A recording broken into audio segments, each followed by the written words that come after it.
नमस्कार, TV news की बड़ी खबरों में आपका स्वागत है। मैं हूं आपके साथ नेहा। आज हम इस बुलेटिन में एक नजर डालेंगे उत्तराखंड के चमोली में आए एवलांच पर। जानेंगे क्या विजय थलापति की पॉलिटिक्स में एंट्री से डरे हुए हैं स्टालिन। जानेंगे हिमाचल की वो 2 योजनाओं को जिनके लिए सरकार ने मंदिरों से मांगा है दान। देखेंगे बिहार फतह करने के लिए बीजेपी का क्या है प्लान।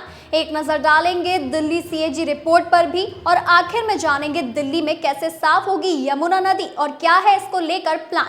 लेकिन इन सभी खबरों से पहले एक नजर आज की हेडलाइंस पर।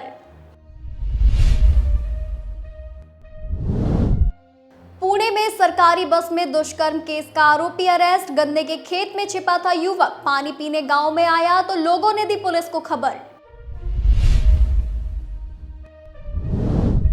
एक्ट्रेस कंगना रनौत और जावेद अख्तर के बीच खत्म हुई लंबी पुरानी दुश्मनी, अब क्वीन के लिए लिखेंगे गाने।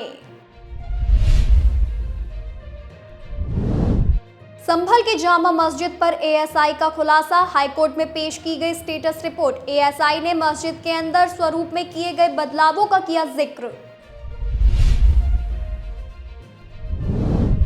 राजस्थान विधानसभा में लंबे समय से चल रहा गतिरोध खत्म, कार्यवाही में शामिल हुए कांग्रेस के सभी विधायक। झारखंड के सरकारी अस्पतालों में डॉक्टर, स्टाफ नर्स और पैरामेडिक्स की भारी किल्लत, सीएजी की रिपोर्ट में हुए कई बड़े खुलासे। पीथमपुर में आज जलेगा यूनियन कार्बाइड का कचरा, 9-9 किलो के बैग तैयार, 850 डिग्री सेल्सियस तक होगा भट्टी का टेम्परेचर। आम आदमी पार्टी के राज में भी बुलडोजर मॉडल, पंजाब में महिला ड्रग तस्कर पर बड़ा एक्शन, 2 मंजिला मकान ढहाया गया। महाराष्ट्र सीएमओ को पाकिस्तान से मिली बम से उड़ाने की धमकी, मुंबई की बरली पुलिस ने धमकी की सूचना मिलने के बाद मामला दर्ज कर शुरू की जांच। सेंसेक्स में करीब 1400 अंकों की गिरावट, 73,250 अंक पर कर रहा कारोबार, निवेशकों की वेल्थ 7 करोड़ 5 लाख रुपए तक घटी। वहीं पश्चिमी विक्षोभ की वजह से अगले 3 दिनों तक भीगा भीगा रहेगा मौसम, ठंडी हवाएं दिन में बढ़ाएगी ठिठुरन। उत्तराखंड में चमोली हादसे पर सीएम धामी की गृह मंत्री अमित शाह से हुई बात, एयरफोर्स से भी मांगी गई है मदद। वहीं ये तो थी हेडलाइंस, अब चलिए बात करेंगे आज की बड़ी खबरों की। आपको बता दें उत्तराखंड के चमोली में एवलांच की खबर है। रिपोर्ट्स के मुताबिक चमोली में शुक्रवार दोपहर एवलांच आया। इसमें चमोली बद्रीनाथ हाईवे के निर्माण कार्य में लगे 57 मजदूर दब गए हैं। जी हां, बता दें घटना चमोली के माणा गांव में हुई है। यहां हाईवे का काम चल रहा था। इसी दौरान दोपहर में यहां ग्लेशियर टूट गया। रास्ते पर मौजूद मजदूर बर्फ में दब गए। 16 को निकाल लिया गया है। एनडीआरएफ, एसडीआरएफ, आईटीबीपी और बॉर्डर रोड ऑर्गेनाइजेशन यानी बीआरओ की टीमें मौके पर मौजूद है। मौसम विभाग ने 28 फरवरी की देर रात तक उत्तराखंड में भारी बारिश का अलर्ट जारी किया है। जम्मू कश्मीर में भी 3 दिनों से बारिश और बर्फबारी हो रही है। उधमपुर जिले के मोंगरी के पास शुक्रवार तड़के पहाड़ी से पत्थर गिरने से मां बेटे की जान चली गई। कठुआ जिले के राजबाग इलाके में भी उज नदी से 11 और नीकी तवी इलाके से एक शख्स को बचाया गया है। बर्फबारी और लैंडस्लाइड की वजह से जम्मू श्रीनगर नेशनल हाईवे सहित कई सड़कें बंद हो गई हैं। गुलमर्ग, सोनमर्ग और पहलगाम जैसे पर्यटक स्थलों सहित घाटी के ऊंचे इलाकों में मध्यम से भारी बर्फबारी हुई है। मौसम विभाग के कारण ट्रेन और फ्लाइट भी प्रभावित हुई हैं। उत्तराखंड के गंगोत्री में 4 फीट तक बर्फबारी हुई है। बताते चले हिमाचल प्रदेश में 3 दिन से बर्फबारी बारिश हो रही है। लाहौल स्पीति, चंबा के पांती, भरमौर और किन्नौर जिले में बर्फबारी के बाद सड़कें बंद कर दी गई हैं। सभी स्कूलों में 28 फरवरी को छुट्टी घोषित की गई है। कुल्लू के अखाड़ा बाजार में भारी बारिश के चलते लोगों के घरों में पानी घुस गया। बारिश से कई गाड़ियां मलबे में दबी हुई हैं। साउथ स्टारडम के बड़े चेहरे विजय थलापति ने अब फिल्मों को पूरी तरह से अलविदा कहने की घोषणा कर दी है। 26 फरवरी को अपनी राजनीतिक पार्टी तमिलगा वेत्री कजगम की वर्षगांठ पर उन्होंने ऐलान किया है कि अब वे पूरी तरह से राजनीति के लिए समर्पित रहेंगे। जी हां, बता दें कि तमिलनाडु विधानसभा चुनाव से मात्र एक साल पहले की इस घोषणा ने तमिल राजनीति में हलचल पैदा कर दी है। 50 साल के राजनीतिक युवा सितारे विजय की ये घोषणा तमिलनाडु की राजनीति में जड़े जमाए बैठे दिग्गजों को चुनौती देती है। ये चैलेंज खासकर सत्तारूढ़ डीएम के नेतृत्व के लिए है, जो 2026 में जनता के सामने वोट मांगने के लिए जाने वाला है। 10 सालों के लंबे अंतराल के बाद 2021 में एमके स्टालिन के नेतृत्व में सत्ता में आई डीएमके को राज्य में कोई बड़ी चुनौती नहीं मिल रही थी। एआईएडीएमके की नेत्री और पूर्व सीएम जयललिता के निधन के बाद उनकी पार्टी में स्पार्क नहीं दिखता था। पूर्व सीएम के पलानीस्वामी एआईएडीएमके का नेतृत्व जरूर कर रहे हैं, लेकिन पिछले लोकसभा चुनाव में उनकी पार्टी 39 में एक भी सीट नहीं जीत पाई। अन्नामलाई के लीडरशिप में बीजेपी जोरदार और प्रभावी कोशिश तमिलनाडु में कर रही है, लेकिन ये कोशिश चुनावी नतीजों में रिफ्लेक्ट नहीं हो रही है। 2024 लोकसभा चुनाव में बीजेपी के तमिलनाडु में एक भी सीट हाथ नहीं लगी। आपको बता दें, चूंकि डीएम के 5 सालों से सत्ता में है, इसीलिए एंटी इनकम्बेंसी फैक्टर भी उन्हीं के खिलाफ जा सकता है। ऐसे मौके पर सिल्वर स्क्रीन से संन्यास और फुल टाइम पॉलिटिक्स करने की घोषणा के साथ चुनाव लड़ने के विजय थालापति के ऐलान ने डीएमके की राह में कांटे बिछा दिए हैं। स्टालिन ने सार्वजनिक रूप से विजय की राजनीतिक एंट्री पर कोई घबराहट जैसी प्रतिक्रिया नहीं दी है, बल्कि उदयनिधि स्टालिन ने पिछले साल विजय को प्रिय मित्र कहकर उनकी पहली रैली के लिए शुभकामनाएं दी थी। ये एक सौहार्दपूर्ण संदेश था, लेकिन इसके पीछे राजनीतिक रणनीति भी हो सकती है।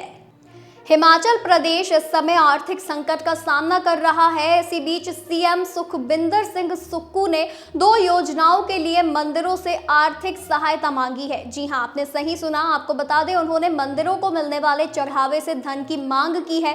सीएम ने राज्य सरकार के तहत आने वाले सभी मंदिरों और उनको संभाल रहे स्थानीय डीसी को पत्र लिखा है और चढ़ावे के पैसे में से इन 2 सरकारी योजनाओं के लिए पैसे देने का आग्रह किया है। इन 2 सरकारी योजनाओं में पहली योजना का नाम है मुख्यमंत्री सुख शिक्षा योजना और मुख्यमंत्री सुखाश्रय योजना। चलिए उन स्कीम के बारे में जान लेते हैं जिनके लिए सीएम मंदिरों से मदद की मांग कर रहे हैं। मुख्यमंत्री सुखाश्रय योजना के तहत राज्य सरकार अनाथ और त्याग दिए गए बच्चों की सहायता करती है। इस स्कीम के तहत पहले सरकार ने 6000 बच्चों को गोद लिया था। हालांकि हाल ही में इस स्कीम का दायरा बढ़ाया गया। जहां पहले इस स्कीम में 6000 अनाथ बच्चों की मदद की जा रही थी, वहीं अब इस स्कीम में त्याग दिए गए बच्चों को भी शामिल किया गया है। इस स्कीम के तहत 14 साल की उम्र तक के बच्चों को हर एक महीने 1000 रुपए देने की सहायता और 18 साल के युवा को 2500 रुपए हर महीने की सहायता मिलने का ऐलान किया गया था। साथ ही शिक्षा, बिजनेस और स्टार्टअप के लिए 2 लाख रुपए तक की रकम देने का प्रावधान है। इसी के साथ घर बनाने के लिए 3 लाख और शादी के लिए 2 लाख तक की सहायता देने का ऐलान किया गया है। मुख्यमंत्री सुख शिक्षा योजना का मुख्य मकसद 2 विशिष्ट आयु समूहों की मदद करना है। इस स्कीम के तहत पात्र महिलाओं और दिव्यांग माता पिता को 18 वर्ष से कम आयु के बच्चों की शिक्षा, स्वास्थ्य और पोषण संबंधी खर्चों को पूरा करने के लिए 1000 रुपए की हर महीने मदद देने का प्रावधान है। साथ ही ग्रेजुएशन कर रहे बच्चों को ट्यूशन, हॉस्टल के लिए भी सहायता देने का ऑप्शन इसमें शामिल है। साल के अंत में होने वाले बिहार विधानसभा चुनाव की तैयारी में बीजेपी अभी से जुट गई है। पार्टी ने तय किया है कि पार्टी की जीत तय करने के लिए बीजेपी बिहार में दिल्ली जीत का मॉडल लागू करेगी। पार्टी का मानना है कि दिल्ली में बीजेपी की जीत की बड़ी वजह झुग्गी वासियों और गरीबों का बीजेपी को मिला समर्थन है। पार्टी का आकलन है कि जिस तरह से बीजेपी के नेता चुनावों से काफी पहले ही झुग्गी वासियों के बीच गए, उनके साथ रात्रि प्रवास किया, उनसे जो कनेक्ट बनाया, उससे जमीन पर बीजेपी की मौजूदगी भी दिखी और जनता को भरोसा भी हुआ। अब बीजेपी दिल्ली जीत के इसी मॉडल को बिहार में भी अपनाएगी। पार्टी ने सोशल इंजीनियरिंग करते हुए अलग अलग जातियों के नेताओं को मंत्री बनाया है। पार्टी ने तय किया है कि बिहार विधानसभा के बजट सत्र के तुरंत बाद बिहार सरकार में शामिल बीजेपी के सभी मंत्री अपनी अपनी जाति के लोगों के बीच जाएंगे। ये मंत्री बिना किसी तामझाम और प्रोटोकॉल के अपने अपने समाज के लोगों, उनकी बस्तियों, उनके मोहल्लों में जाएंगे। वहां लोगों से अनौपचारिक बातचीत करेंगे, सरकार के काम बताने के साथ ही उनकी समस्याएं भी सुनेंगे। ये सभी मंत्री अपने समाज और जाति के लोगों के घर रात्रि प्रवास करेंगे। रात्रि प्रवास के दौरान इन सभी मंत्रियों को समाज के लोगों से अनौपचारिक बात के लिए बीजेपी इनको टॉपिक और नोट्स भी देगी। पार्टी का मकसद है कि चुनाव से पहले मंत्रियों का अपने समाज के लोगों के बीच में मौजूदगी रहे और कनेक्ट भी रहे। इसके लिए ये मंत्री अपने अपने समाज और जाति के लोगों के छोटे छोटे सम्मेलन, टिफिन बैठक भी करेंगे। बीजेपी की बिहार की रणनीति को अंतिम रूप दिया जा रहा है। नीतीश कुमार के चेहरे पर ही एनडीए लड़ेगा चुनाव। जी हां, चुनाव के बाद मुख्यमंत्री को लेकर नीतीश कुमार ही फैसला करेंगे। बीजेपी हर विधानसभा सीट पर सर्वे भी करवा रही है। दिल्ली की मुख्यमंत्री रेखा गुप्ता शुक्रवार यानी 28 फरवरी को विधानसभा में सीएजी रिपोर्ट पेश करेंगी। ये रिपोर्ट स्वास्थ्य विभाग से जुड़ा है और दावा है कि भारी खामियां पाई गई है। रिपोर्ट के अनुसार आम आदमी पार्टी सरकार को केंद्र से मिले फंड का पूरा उपयोग ही नहीं किया गया। अस्पतालों में बेड और डॉक्टरों की भारी कमी है। कई अस्पतालों में जरूरी सुविधाएं नहीं हैं और कई स्वास्थ्य परियोजनाएं सालों से अधूरी पड़ी है।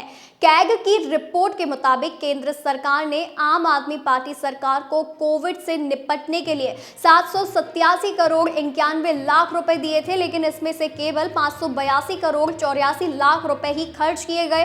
खासतौर पर स्वास्थ्य कर्मियों की भर्ती और दवाओं की खरीद के लिए मिले फंड का बड़ा हिस्सा इस्तेमाल नहीं हुआ है।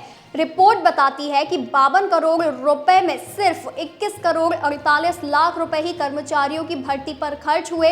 पीपीई किट, मास्क और अन्य जरूरी सामान के लिए मिले 119 करोड़ 85 लाख रुपए में से 83 करोड़ 14 लाख रुपए बिना इस्तेमाल के रह गए। इसका सीधा मतलब यह है कि जब दिल्ली में मरीजों को अस्पतालों में बिस्तर और दवाइयां नहीं मिल रही थी, तब आम आदमी पार्टी के पास पैसे होने के बावजूद उन्हें खर्च नहीं किया गया है।